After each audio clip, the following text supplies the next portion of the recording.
ఉన్నత శిఖరమా ఆధారమా క్షమించిన బంధమా సహించే స్నేహమా నిరంతర స్వాస్థ్యమా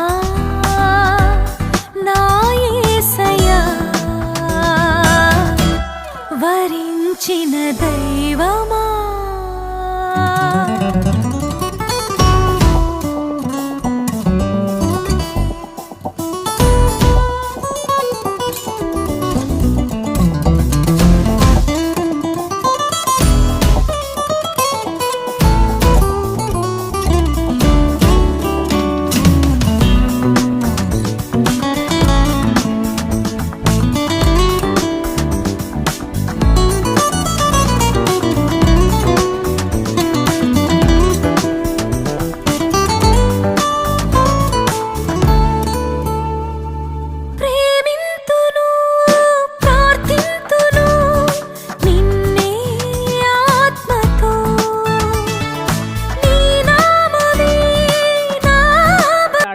ఫిలిప్పీ పత్రిక 4వ అధ్యాయము 19వ వచనంలో గనక చూస్తే, ఫిలిప్పీ పత్రిక 4వ అధ్యాయము 19.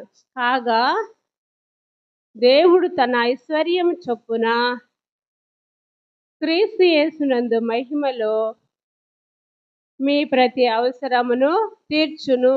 ఎలా తీరుస్తున్నాడు? నీ నామంలో కాదు, నా నామంలో కాదు, కానీ మనకున్నటువంటి ప్రతి అవసరాన్ని ఆయన క్రీస్తు యేసునందు ప్రభు యొక్క మహిమలో తీర్చును. మరి కాబట్టి మన అవసరాలు తీర్చేది ఎవరు? ఈ లోకంలో ఎవరు లేరు. కానీ ప్రభు ఆయన నామంలో ప్రతి అవసరాన్ని మనకి తీర్చే దేవుడుగా ఉంటున్నాడు. ప్రభు ఈ లోకంలో మరి యేసుక్రీస్తున్నందు వారికి, ఈ లోకంలో యేసుక్రీస్తు బిడ్డలుగా ఎవరైతే ఉంటారో వాళ్ళకి ఏ శిక్షా విధి లేదు.